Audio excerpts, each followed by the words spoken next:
Hello guys, आपको क्या लगता है दुनिया का सबसे प्रॉफिटेबल बिजनेस कौन सा है? Technology, banking, oil, luxury? Well, शायद इनमें से कोई भी नहीं, क्योंकि एक इंडस्ट्री है जिसका कस्टमर कभी बार्गेन नहीं करता, जिसकी डिमांड रिसेशन में भी कंप्लीटली डिसअपियर नहीं होती और इसकी मार्केट साइज लगभग $3 ट्रिलियन के आसपास पहुंच चुकी है। वेल, ये है इंडस्ट्री वॉर की, to be specific the business of war.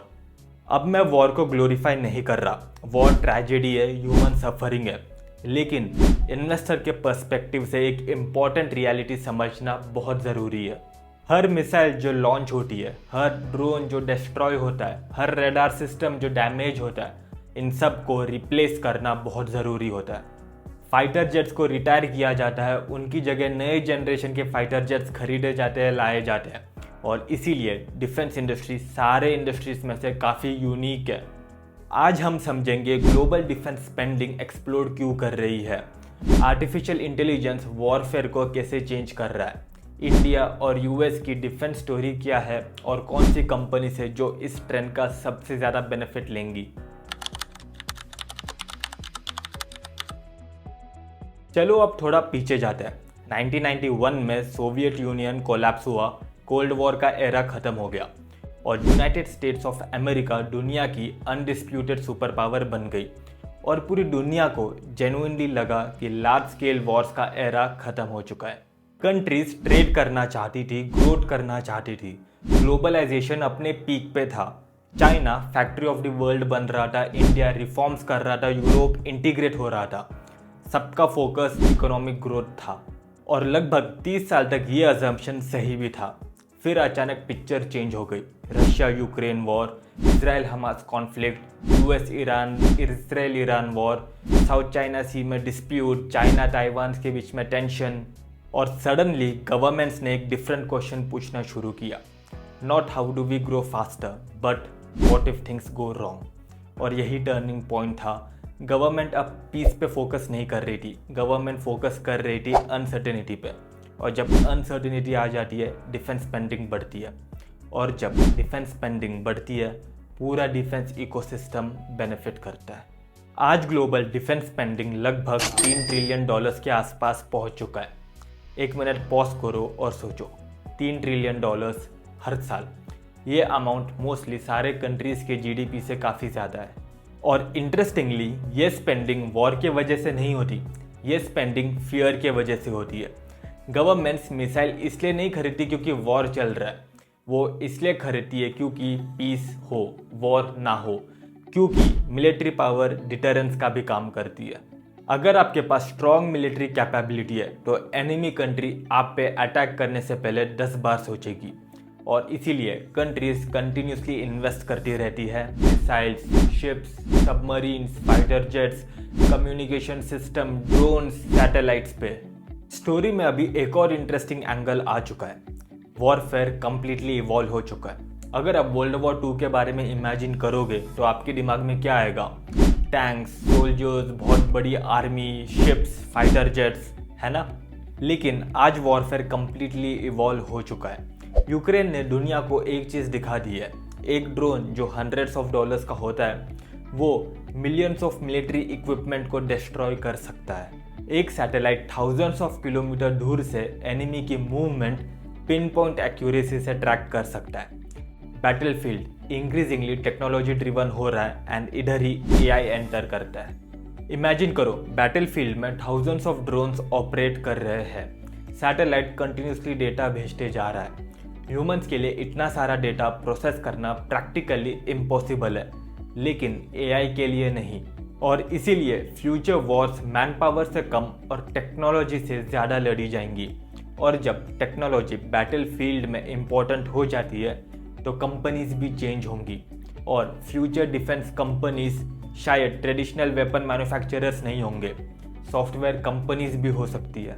आज सब एआई की बात कर रहे हैं, क्लाउड एआई, चैट जीपीटी, ये सब हम रिटेल कस्टमर्स को केटर करते हैं, लेकिन एआई का एक और इम्पोर्टेंट कस्टमर है, गवर्नमेंट। थिंक अबाउट इट, अगर एआई मूवमेंट ट्रैक कर सकता है, थ्रेट आइडेंटिफाई कर सकता है, डिसीजन मेकिंग पावर्स इंप्रूव कर सकता है, तो मिलिट्री ऑर्गेनाइजेशंस नेचुरली एआई को अडॉप्ट करेंगी। और यहाँ पे एक इंटरेस्टिंग कंपनी आ जाती है, Palantir. Palantir ships, rockets, missiles, fighter jets ये सब नहीं बनाती। ये कंपनी डेटा को इंटेलिजेंस में कन्वर्ट करती है। देखो, बैटलफील्ड में बहुत सारा डेटा होता है, बहुत सारे जगह वॉर्स लड़ी जाती है और इसे प्रोसेस करना मुश्किल है, लेकिन पैलेंटिर इन सारे डेटा को कलेक्ट करके एक प्रॉपर इन्फॉर्म डिसीजंस बनाने में हेल्प करता है। और इन्वेस्टर्स के मामले में सब बिलीव कर रहे हैं कि फ्यूचर वॉरफेयर में सॉफ्टवेयर की भी उतनी ही इम्पोर्टेंस होगी जितनी वेपन्स की होगी। अभी पैलेंटिर का नाम आ ही गया तो अभी यूएस डिफेंस कंपनीज की तरफ देखते हैं। अगर आप इन्वेस्टर्स को बोलोगे तो कि डिफेंस कंपनीज का किंग चूज करने, तो मोस्टली सब एक ही नाम लेंगे, लॉकहीड मार्टिन। आपने F-35 फाइटर जेट्स का नाम तो सुना ही होगा। ये दुनिया के most advance 5th generation fighter jets है और ये फाइटर जेट्स बनाए हैं लॉकहीड मार्टिन ने। और ये कंपनी सिर्फ फाइटर जेट्स ही नहीं, missiles, defence system, space programmes, मतलब आप अमेरिका की डिफेंस कैपेबिलिटी का एक इम्पॉर्टेंट पार्ट समझ सकते हो लॉकहीड मार्टिन का।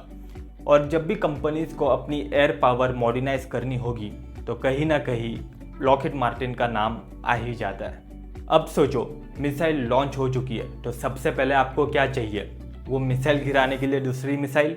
वेल नहीं, सबसे पहले आपको वो मिसाइल को डिटेक्ट करना है, आइडेंटिफाई करना है, ट्रैक करना है। और यहीं पे आती है कंपनी RTX। ये कंपनी रेडार बनाती है, मिसाइल डिफेंस सिस्टम्स बनाती है। पैट्रियट नाम के डिफेंस सिस्टम के लिए जानी जाती है ये कंपनी। सिंपल लैंग्वेज में अगर लॉकहीड मार्टिन तलवार है तो RTX शील्ड है। और अगली कंपनी है नॉर्थरॉप ग्रमन। ये कंपनी फ्यूचर वॉरफेयर में काफ़ी इंटरेस्टिंग प्ले है। Space systems, advance bombers, autonomous technologies, क्योंकि फ्यूचर वॉरफेयर सिर्फ लैंड और सी तक लिमिटेड नहीं रहने वाला, स्पेस भी एक स्ट्रेटेजिक बैटलफील्ड बनने वाला है। और फाइनली पैलेंटिर, मेरी नज़र में ये काफ़ी यूनिक कंपनी अपन ने बात की ही है, क्योंकि मेरे अकॉर्डिंग फ्यूचर में डेटा और AI का कॉम्बिनेशन काफ़ी पावरफुल कंपनी है। और यूएस गवर्नमेंट डायरेक्टली इन्हें ऑर्डर देती है, जो सबसे पावरफुल, जिसके पास सबसे ज़्यादा पैसा वाली गवर्नमेंट है, वो इनको ऑर्डर देती है। अब बात करते हैं इंडियन कंपनीज़ की। इंडियन कंपनीज़ कम्प्लीटली डिफरेंट है। अमेरिका ग्लोबल डिफेंस का सुपर पावर है, इंडिया अभी ग्लोबल मैन्युफैक्चरर बनने का ट्राई कर रहा है। देखो, हिस्टोरिकली इंडिया दुनिया का one of the largest arm importers है।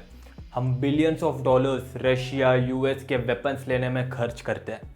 लेकिन अभी इंडिया को अपनी स्टोरी चेंज करनी है। इंडिया आत्मनिर्भर भारत डिफेंस मैन्युफैक्चरिंग पे काफ़ी फोकस कर रहा है और इसी वजह से कुछ कंपनीज काफ़ी इंपॉर्टेंट बन जाती है। और सबसे पहले नाम आता है हिंदुस्तान एरोनॉटिक्स लिमिटेड का।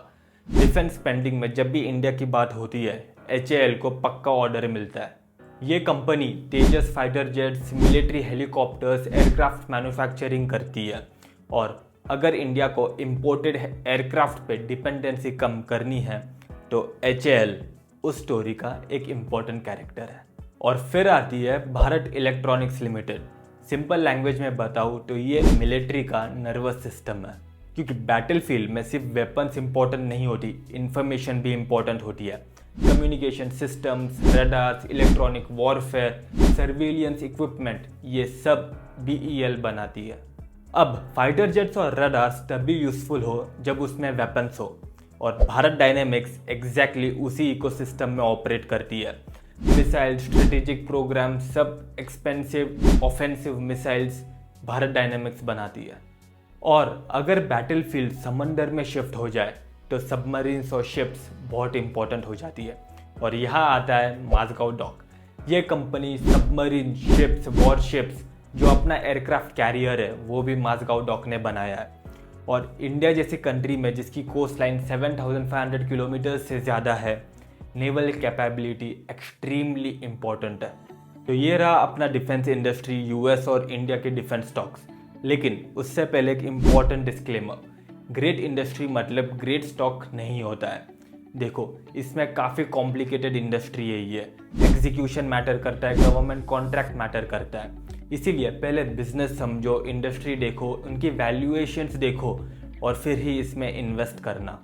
हम जब डिफेंस इंडस्ट्री की बात करते हैं हम यूजुअली उन्हीं चीज़ों की बात करते हैं जो लड़ाई में यूज़ होती है डायरेक्टली, लेकिन हम अक्सर एक लेयर नीचे भी हमें सोचना चाहिए कि कौन से रडार्स यूज़ हुए, कौन से कम्युनिकेशन सिस्टम्स यूज़ हुए, कौन सी कंपनी सैटेलाइट भेज रही है, कौन सा सॉफ्टवेयर यूज़ हो रहा है। ये सब इनविजिबल आइटम्स में काफ़ी ज़्यादा रिटर्न्स बनते हैं। देखो, बिजनेस ऑफ वॉर अक्सर वॉर की स्टोरी नहीं है, ये सिक्योरिटी की स्टोरी है, ये टेक्नोलॉजी की स्टोरी है और ये अनसर्टनिटी की स्टोरी है। Please subscribe invest with Kartik अगर आपको ये वीडियो पसंद आए, और कमेंट्स में बताइए आप कौन से इंडस्ट्री के बारे में जानना चाहोगे, कौन से स्टॉक्स की रिसर्च करना चाहोगे। कोई भी इन्वेस्टमेंट्स हो, मैं बिटकॉइन पे भी वीडियो लेकर आऊँगा। आप किस इन्वेस्टमेंट इंस्ट्रूमेंट के बारे में, कौन सी इंडस्ट्री, कौन से स्टॉक्स के बारे में जानना चाहते हो, कमेंट्स में लिखिए।